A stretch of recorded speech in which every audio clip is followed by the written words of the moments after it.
नमः शिवाय। श्रोतागण, आज मैं एक दुख भरी कहानी सुनाने जा रहा हूँ। आइए सुनते हैं। राजन बाबू नाम का एक व्यक्ति थे। उनकी 2 शादी हुई थी। काफ़ी पहले ही उनकी प्रथम पत्नी बीमारी के कारण चल बसी थी। प्रथम पत्नी से उनको एक पुत्र हुआ था जिसका नाम अजय था। अजय बहुत ही संस्कारी बालक था। उसे पढ़ाई लिखाई में काफ़ी रुचि थी। हमेशा पढ़ाई लिखाई मन लगा के करता और अपने पिता की हर बात को माना करता था। परंतु राजन बाबू की दूसरी पत्नी से जो 2 पुत्र हुए थे, जिसका नाम रामू और श्यामू था, वह अजय से विपरीत था। नाम तो था रामू और श्यामू, भगवान का नाम था और काम था शैतान का। वह बिना मतलब का झूठ मूठ कहानी बना करके राजन बाबू से पैसे मांगा करता था। और जब राजन बाबू अपनी पत्नी से इस संबंध में कुछ बोलते थे तो उनकी दूसरी पत्नी कहा करती थी, रामू और श्यामू भी आपका संतान है, उसका भी जो है अरमान है, पैसे तो देना पड़ेगा। राजन बाबू कहते थे, जो थोड़ा बहुत पेंशन मिलता है उससे तो घर के ही काम काज में पूरा पेंशन का पैसा खर्चा हो जाता है, और कहाँ से दूंगा? मेरे इलाज के लिए भी पैसा नहीं बचता है, कहाँ से मैं अपने लिए दवा खरीद करके लाऊंगा? लेकिन उनकी पत्नी इस बात पर जरा सा भी ध्यान नहीं देती थी। वो बोलती थी, आपको तो देना ही पड़ेगा। माँ का सपोर्ट रामू और श्यामू को मिलते गया। एक दिन रामू और श्यामू नशेबाज बन गया। काफी रात में, देर रात में घर आया करता था और घर में आते ही जोर जोर से चिल्लाने लगता। राजन बाबू कुछ बोलने का प्रयास करते थे तो राजन बाबू को गाली देने लगता था, मारपीट करने के लिए आ जाता था,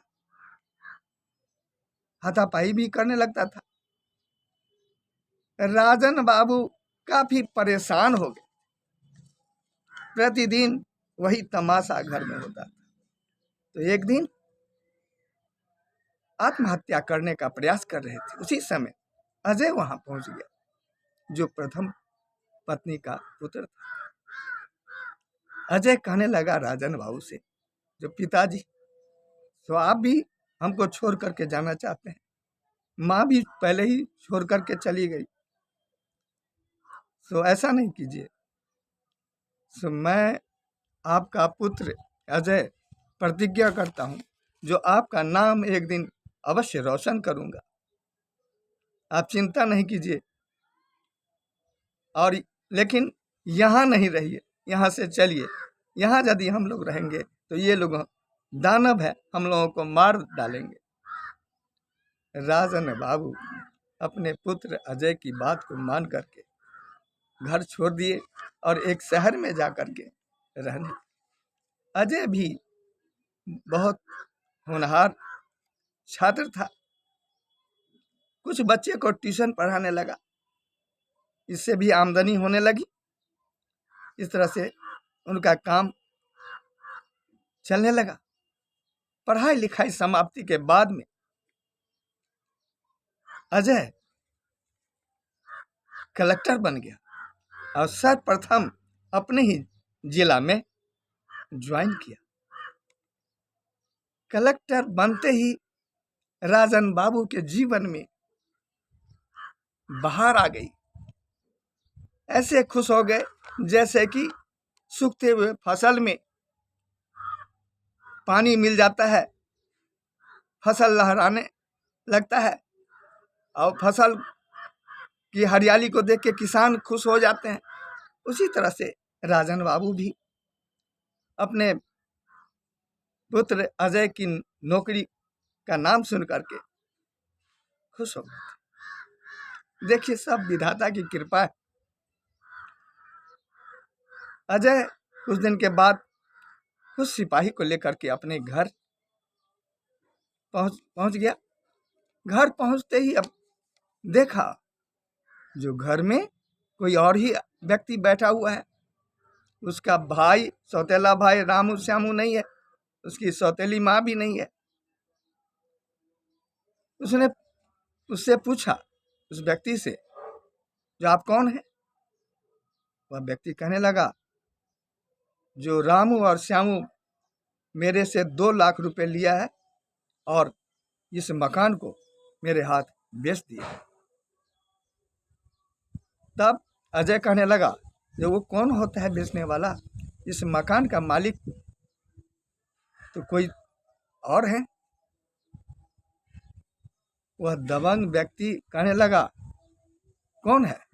बोला, इस मकान का मालिक रामू और श्यामू का पिता जिंदा है। बोला, जिंदा है तो क्या है, अब मैं इसका मालिक हूँ, मेरे पेपर भी बन गए हैं, फर्जी पेपर बनवा दिया था। अजय कहने लगा, जो फर्जी पेपर से काम नहीं चलेगा। वह दबंग व्यक्ति कहने लगा, तुमको पता है मैं कौन हूँ? अजय कहने लगा, तो तुमको भी पता नहीं है जो मैं कौन हूँ? मैं उस रामू और श्यामू का सौतेला भाई हूँ। मेरा नाम अजय है और मैं इस जिला का कलेक्टर बन गया।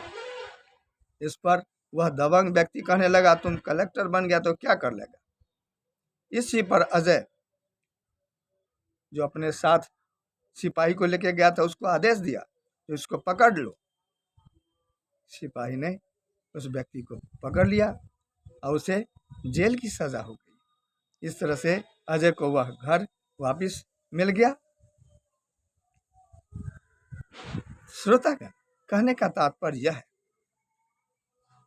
कि अजय का भाई रामू श्यामू कितना कष्ट दिया अजय को और अजय के पिता को, और जिसके कारण उन्हें घर छोड़ना पड़ा। और देखिए विधाता की कृपा, जो कहां से कहां वो पहुंचा दिए। अजय जिला कलेक्टर बन गया। राजन बाबू के जीवन में बहार, खुशियों की बहार आ गई और वह पूर्ण रूप से रामू श्यामू बर्बाद हो गए। कहने का तात्पर्य यह है कि अहंकार से विनाश होता है। यदि हम अपने शारीरिक ताकत से या किसी भी बल से हम किसी को सताते हैं, यह सोच गलत है। इस तरह का सोच नहीं रखना चाहिए। किसी को सजा देने का हक, न्याय करने का हक, अधिकार विधाता के हाथ में। आप किसी को सजा नहीं दे सकते। जिसके भाग्य में सुख लिखा है उसको आप दुख नहीं दे सकते। देखिए अजय कहां से कहां पहुंच गया, कलेक्टर बन गया, लेकिन रामू श्यामू का क्या हुआ? श्रोतागण, सत्य के मार्ग पर हम लोग को चलना चाहिए। सत्य की जीत अवश्य होती है।